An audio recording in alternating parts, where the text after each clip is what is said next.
artificial intelligence will completely transform our world. But what is AI? Why will it affect you? And how can you and your business survive and thrive through the AI revolution? Welcome to AI and You. Here is your host, author, speaker, and futurist, Peter Scott. Hello, here we are at episode 292. After last week's exploration of AI in secondary education, it's time to look at how it's landing in the universities. And so I am talking with José Antonio Bowen and C. Edward Watson, authors of the new book, Teaching with AI, A Practical Guide to a New Era of Human Learning. José leads the Bowen Innovation Group, consulting on innovation in higher education, and was the 11th president of Goucher College. He has held leadership roles at Stanford, the University of Southampton, Georgetown, Miami University, and Southern Methodist University, and his influential book, Teaching Naked, reshaped conversations about technology and pedagogy. He edited the Cambridge Companion to Conducting and is an international jazz pianist. C. Edward Watson, or Eddie as we're calling him today, is Vice President for Digital Innovation at the American Association of Colleges and Universities and is the founding director of their Institute on AI, Pedagogy, and the Curriculum. He directed the Center for Teaching and Learning at the University of Georgia and is a fellow of the Louise McBee Institute of Higher Education. We are going to talk about how students and teachers are reacting to AI, threats to jobs, particularly teaching jobs, and changes to how we work, what really matters in the practice of teaching in an AI world, cheating, changes to relationships between teachers and students, and the importance of caring. There will also be mention of something called the chalkboard controversy, and if you're not familiar with that, like I wasn't, here's what I found out, which is quite interesting. In the 1820s, a new teaching device arrived at Yale University. It was called the chalkboard. Students did not take kindly to this because it meant that they were expected to solve problems at the board instead of using their textbooks. This led in the geometry class, of all things, to something delightfully called the Conic Sections Rebellion, as students boycotted the chalkboard. This did not last long, although 5 years later another group of students tried again and were all expelled. Anyway, gripping stuff, but let's not digress too far. Let's get into the interview. José Antonio Bowen, Eddie Watson, welcome to AI and You. It is wonderful to be talking with you here.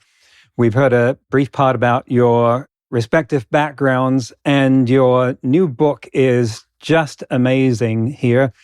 Describe briefly for our listeners the reason that you wrote this book and what you're hoping to achieve with it. I'll start with that. I guess there's a number of things. I mean, we see our primary audience as faculty in higher education. We think the book has lots of relevance for those that are in leadership positions or in support positions or in Center for Teaching and Learning kinds of positions as well. But our primary audience is faculty, and really trying to provide them with some, as much as possible, evidence-based guidance, certainly some creative guidance as well regarding how to respond to the challenges and opportunities that AI presents for higher education. José, what's your take? Yeah, and we were trying to get out quickly because there was a lot of concern at the beginning, and now, a year and a half later, is an epic in AI, and so much has changed, so we felt we had to update the book, and in fact, it's about 40% of the second edition is new.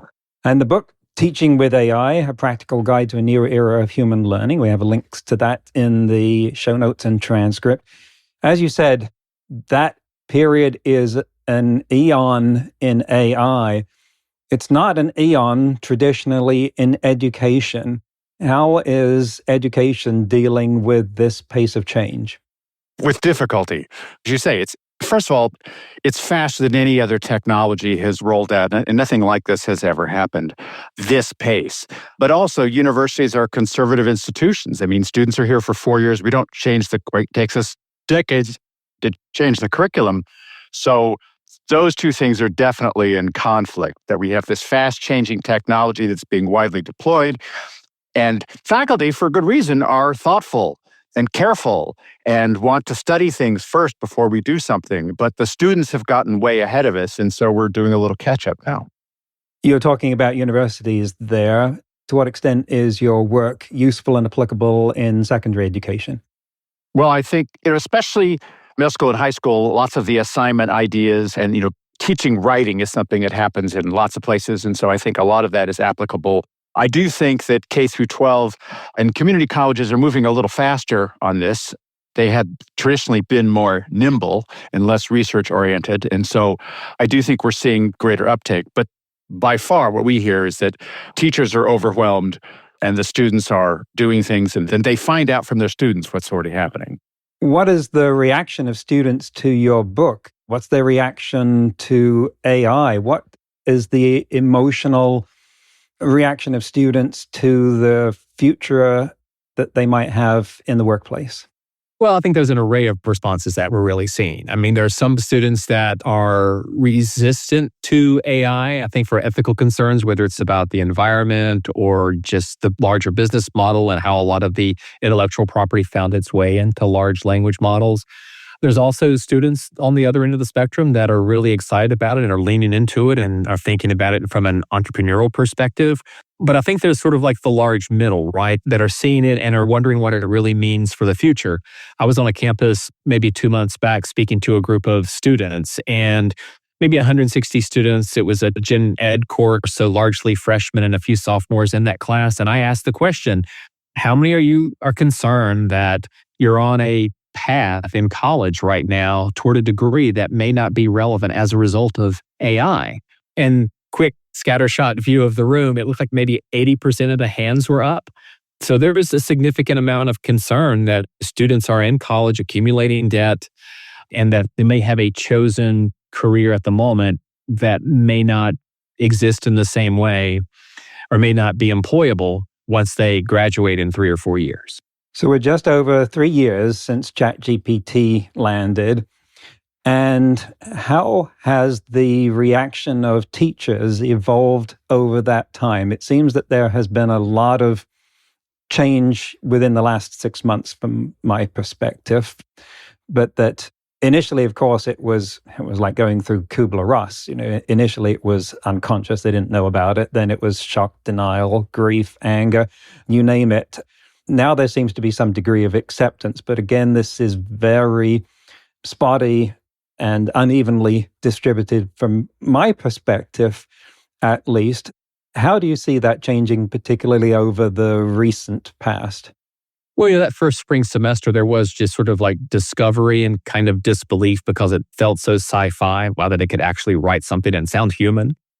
And then the forthcoming academic year, it was really a focus on academic integrity challenges. But as the administration got a better sense of like, wow, the world of work there's an uptick there in the adoption of AI, and maybe we need to upskill our students to be prepared for jobs that await them post-graduation. So institutions made this shift toward, well, we need to think about curricular integration of AI. Maybe AI literacy is a learning outcome or an essential learning outcome for all college students.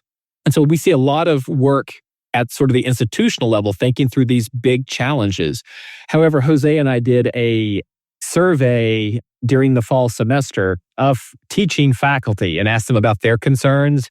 And still the number one concern that faculty in the classroom have is academic integrity and cheating. That is still the number one concern. I think the number of concerns were broader. There was also the concern that maybe AI might diminish learning or the development of lifelong learning skills or the diminishing of the achievement of other learning outcomes such as critical thinking or written communication specifically.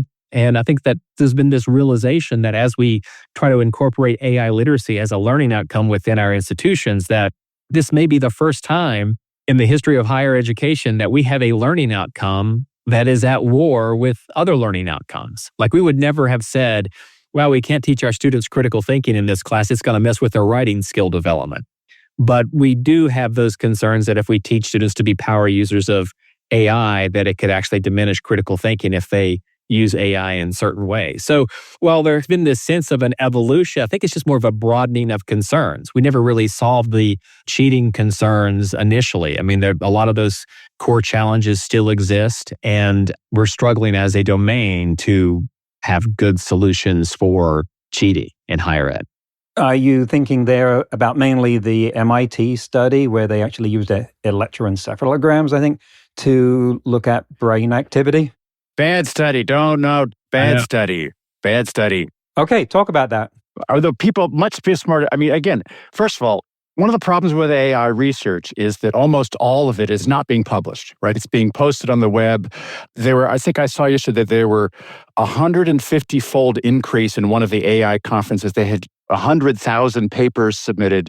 So everybody is doing AI research, and there's not been time to vet it because people, of course, want now. And so people will take a single narrow study when there are hundreds and hundreds of other studies, and that one gets the headline. So that one in particular is a flawed study, the control group. It was under certain circumstances. Sure, if I let AI do the work for me, I learn less. I don't think we needed a study like this to say, if it's used to cheat, you will learn less. The real question is, are there ways where using AI to get better feedback, to help you develop your ideas, whether that can help you develop better ideas, write better essays? And I think the answer to that is yes, under controlled circumstances. And so the real question we should be asking are, what are the circumstances? What are the assignments? How do we thread this needle, as Eddie was saying, right? How do we thread the needle so that we are helping students develop critical thinking and are able to get jobs of the future? Because the truth is, faculty are worried too about their jobs. I mean, any young person right now is worried about their jobs, and they should be.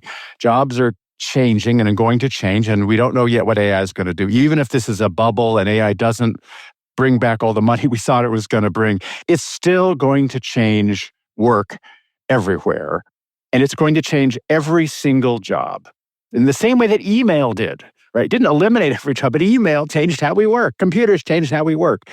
AI is going to do at least that and probably significantly more. And so the real challenge for teachers is, how do I both prepare students for a workplace where you need to have some understanding of how to use AI? And worse, if you can only do work that is as good as AI, even if I stop you from cheating, I force you to use a blue book, I do all that stuff, and the end result is you get a C, you can do work that's as good as AI.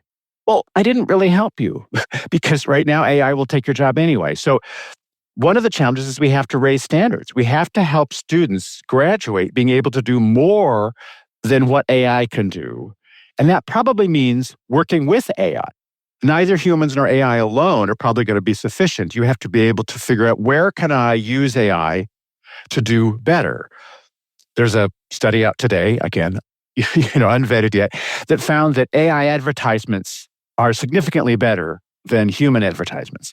But that's the headline. If you read the article, these were the AI generated lots of different ideas for advertisements. And then a human figured out which one of these was best. And so what it really is saying is that if you change your workflow to have AI give you 500 ideas instead of just the 3 that are in your head, you can eventually come up with better ideas. That's a very different conclusion than AI ads are better than human ads.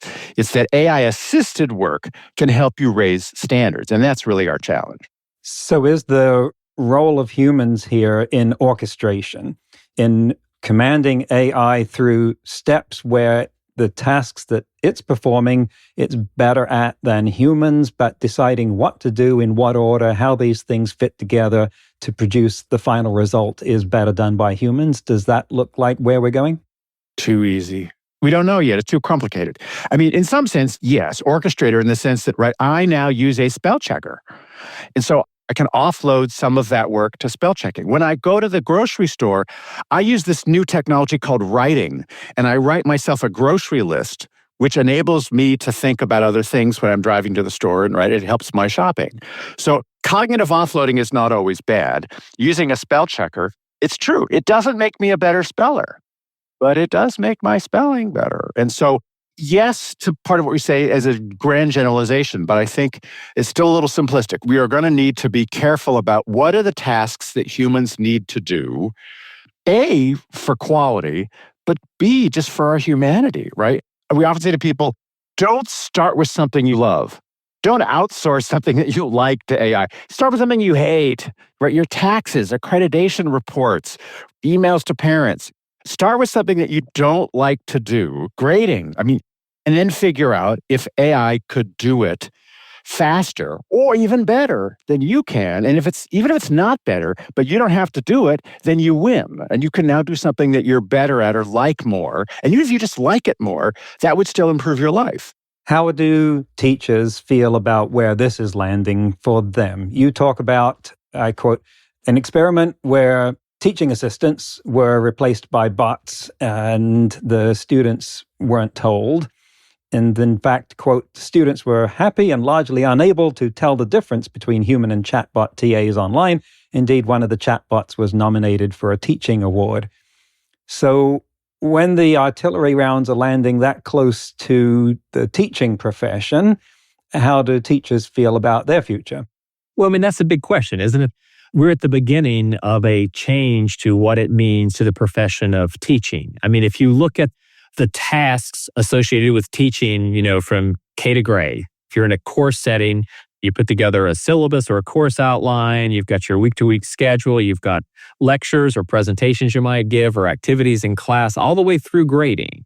And if you look at the learning management system providers, so like the Canvas and Blackboard and Desire to Learns of the world, they're already there. They have tools that can help with kind of every task associated with teaching, all the way through grading, which has kind of been sort of like the third rail in this space. But Canvas and Instructure came out with grading tools at the beginning of this fall 2025 semester.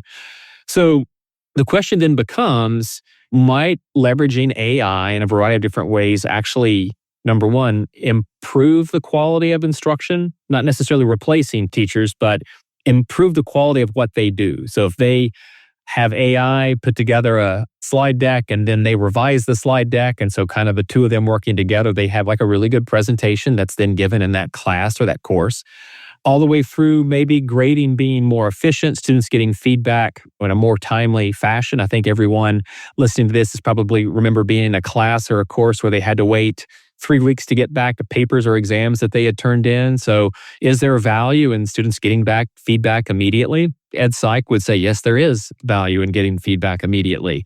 So you've got all of these possible improvements in collaboration with the teacher to the teaching and learning process. And there may also be efficiencies. So, if you're not grading for 6 hours for those 75 papers that you took up across the 3 sections of freshman writing that you're teaching, if you let AI do that, and maybe you have some spot checking or some quality assurance strategies that you employ to oversee the AI to make sure it's doing good work. But again, maybe you save 6 hours in a given week. What becomes of those 6 hours? And Jose and I have both heard discussions from leaders on college campuses that have wondered aloud, meetings with us, does this mean that we could fire the adjuncts and increase class size? Because, we're struggling with some financial challenges, right? We have enrollment challenges. We've got bottom line challenges. There's been challenges with funding from the federal government over the last year. Might this be a solution? Might AI be a solution? Not that they're wanting to do this, but they're asking the question at this moment. But there's another possible way to think about this rather than thinking about bottom line cost savings. The other side of things is, why do we teach in the first place? Why do we have students? And it's really about hoping that students will learn the material within our courses and our curriculum, and also the larger hope that students will meet a number of student success metrics, like staying in college and graduating on time, all of those kinds of good things. So I guess maybe a different question that we should be asking is not just if it might fire the adjuncts and increase class sizes, but might this actually enable us to actually do our work better?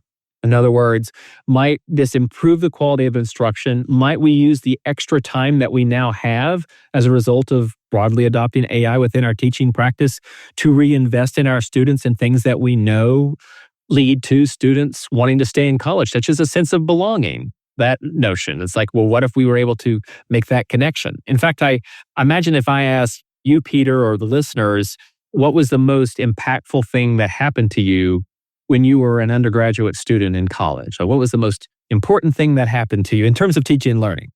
I don't know that anyone would say, wow, there was this PowerPoint on a Tuesday that I'll never forget. I think everyone will go, well, there was this time that this professor pulled me aside and told me, wow, you changed my mind, or you said something in class today that I hadn't thought about before. I'm really glad that you're in my class. This whole sense of, but most of us only had that experience once or twice as an undergraduate. What if AI enabled us to actually increase our humanity in our courses where our students might have those kinds of belonging experiences once or twice a month? So this is certainly like a false binary, right? My utopian vision of what teaching and learning might look like in the future enabled by AI versus increasing class sizes. But I think we're going to see somewhere in that great continuum between those two examples of where our educational institutions are going to evolve. Some will see this as a solution to some economic challenges, and some will see this as an opportunity to actually work more closely with our students. But I hear administrators talking about this. I really don't hear faculty talking about this. So one of my recommendations is for ask your department chair, hey, has the dean been talking about this? Is this a topic at all of discussion? Maybe bring this up in faculty senate and say, what do we want our profession to look like? But I think now is the moment to lean into this discussion to have voice in shaping of what the future of teaching and learning looks like. You have raised some things there that caused me to bring up and merge two huge concepts and then ask you to unmerge them, tackle them independently, but they're related. One is the type of educational institution. At one end, we have the philosophy that the school is the log with the teacher at one end and the student at the other. And it's the relationship between the teacher and the student, the supervisorial model, the tutorial model, obviously low ratio of student to teacher. And at the other end, we have the schools that are operating on volume and using IT wherever possible to create metrics that resemble learning outcomes. And AI has landed, in my perception, very differently at those ends of the spectrum. The other thing is that I really want to get at what the future of homework is in this model, because there seems to be an irresistible force meeting an immovable object when it comes to cheating and the way that students tackle assignments on their own time. We know that AI detectors won't and never will work to be useful for that. And there are students who are both afraid that they will do honest work and be unjustly accused of using AI, and other students who were like, if I can't get caught, then of course I'm going to do whatever gives me the highest grade, because that is the transactional nature of the education program that I've signed up for. So to wind up a very long, enormous question here, but let's start with what is going to happen to assignments that students complete on their own time and the relationship of the teacher and the student here, so that the cheating problem that AI has exacerbated and made intolerable at this point gets resolved. Yeah, so you're right. There's a lot of questions there. So you want to start with assignments. Okay, so as you said, cheating has always happened, but you don't cheat at the gym. Although it's easy to cheat at the gym, and you don't cheat at the gym because you understand the relevance and why it is. So getting students to do work has always and will always start with motivation and relevance. When I believe that you care about my learning and this assignment is relevant and that I feel like I'm able to do it, I often say you can really summarize good teaching in 6 words. I care, I can, I matter. When I, as a student, feel those 3 things, I will do the work. So cheating, it becomes less of a problem. But cheating has been a problem for a long time, and AI has exposed that problem. So let's be clear about that, right? That a lot of assignments looked like busy work, right? Students perceive them at least as busy work, even when they're not. And we didn't bother explaining to them. And so there were more complicated ways of cheating, but students tried that. And when cheating got easier, they tried more of that. So on the one hand, it all starts with better, more relevant, more motivated assignments. Some of that could be customized using AI, right? AI is a way to customize every assignment for every student's interests. nobody really cares about train A leaving the station going 20 miles an hour. Right? Nobody cares. That's part of the problem. But if the Democrats are registering 20 voters an hour and the Republicans are registering 30 voters an hour, how much earlier do you have to show, right? I care about that in a different way. And so the research shows this, you could increase student effort, discretionary effort, by increasing relevance and motivation. But the other way assignments are going to change is that AI allows us to create not just customization, but also simulations. So prompting is writing. And so talking to a chatbot, in fact, writing on Facebook was writing, by the way. So the students have been doing this writing. So if I am writing with a chatbot, it's possible to cheat. But if the chatbot is reading my writing and giving me feedback and saying, can you tell me more about this?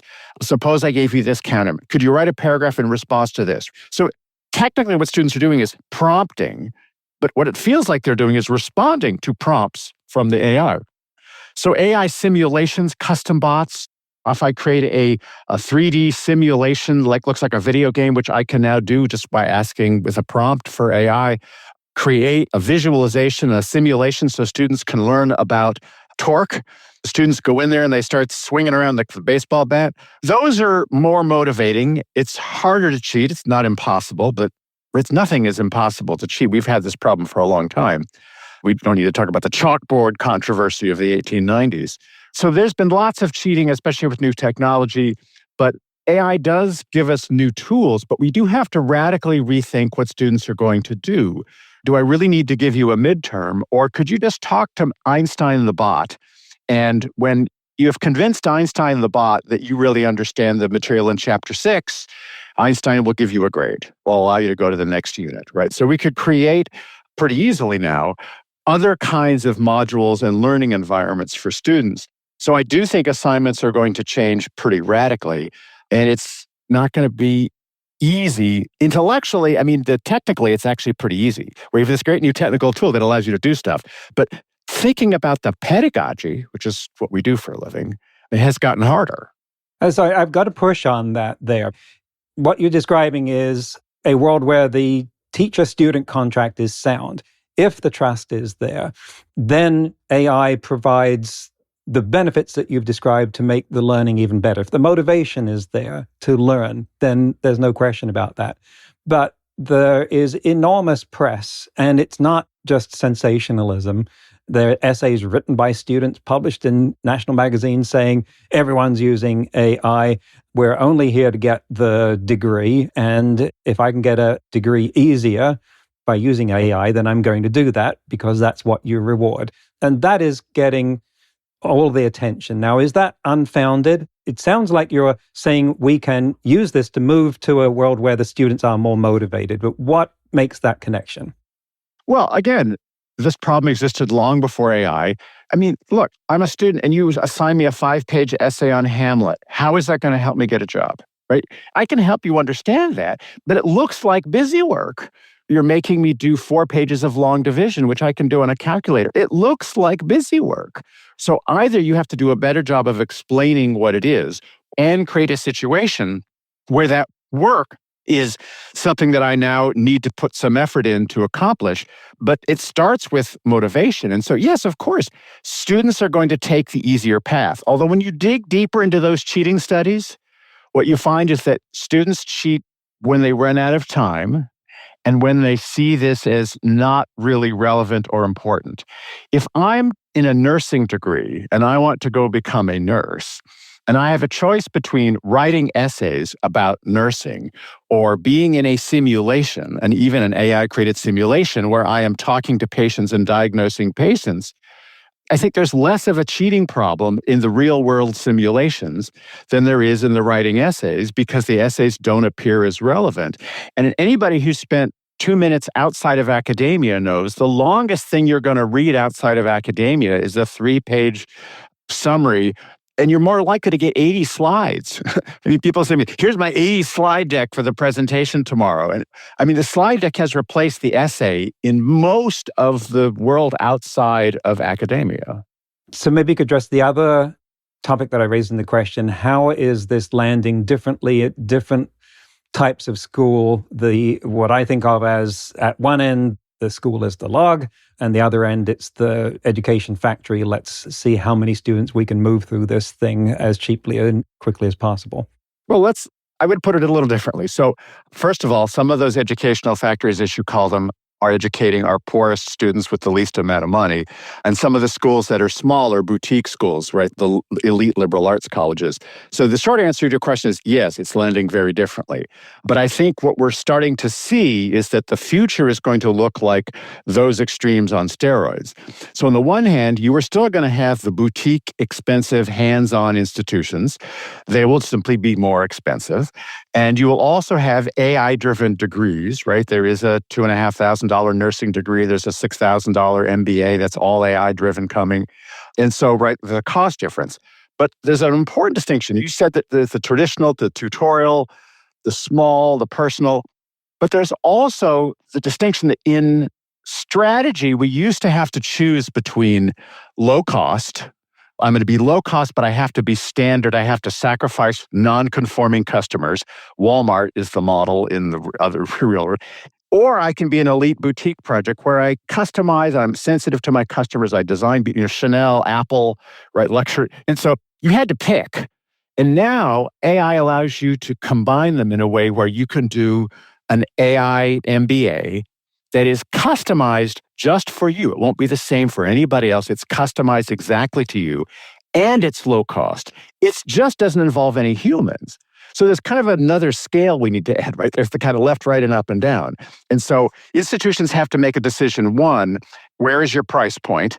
Do you want to drive down cost, or are you going to be a boutique institution? Not everybody can be boutique. But the other is, where are you going to prioritize human relationships?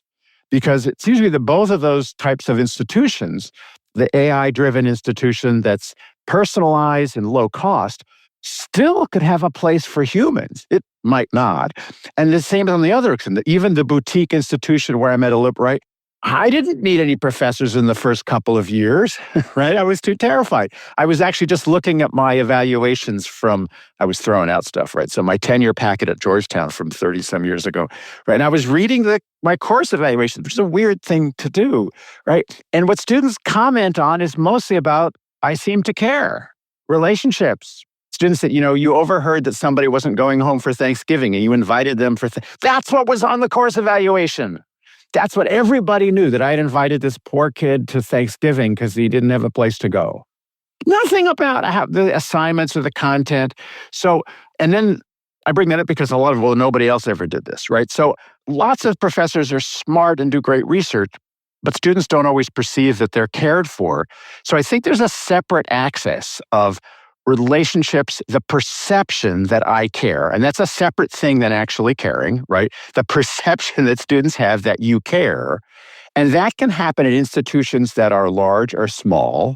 And I found that even in a class of 700 students could perceive that I care. And I also taught in England with 3 students, and there were times when I knew people who didn't think their professor cared, and there were only 3 of them. Thank you so much for that. And that's the end of the first half of the interview. I love how energetic it's getting. In today's news, ripped from the headlines about AI, a French company called Nio Robotics dropped a robot that's really different. It looks like small hinged girders connected together on wheels, and it can change its shape like some kind of transformer to go through narrow gaps or climb stairs or unlock doors. It also, take note, Boston Robotics, achieves this without looking like something that's been sent to assassinate you. This is interesting because it's figured out this decidedly non-humanoid articulation to be able to do all kinds of things autonomously. Who knows whether it'll catch on, but it's a noteworthy contribution. A quick note here. If you like what we're doing on this show, please give us a like in the virtual world, or a top rating, or especially a nice review. That's how the game is played, and how we get more people to play it with you when you do that. Someone once called us NPR for AI in a review, and that helped enormously. How about you do that now while the app's open? Next week, we'll conclude the interview when we'll talk about the future of textbooks, José and Eddie's meta-analysis of AI literacy frameworks and standardizing AI literacy training, the evolution of teaching models and practices like lectures, and the future of degrees themselves. That's next week on AI and You. Until then, remember, no matter how much computers learn how to do, it's how we come together as humans that matters. That's all for this episode of AI and You. Please leave a rating and comment and share with your friends. Get the book Artificial Intelligence and You and see more videos and articles at aiandyou.net. That's aiandyou.net, where you can also send us your questions. Thank you for listening.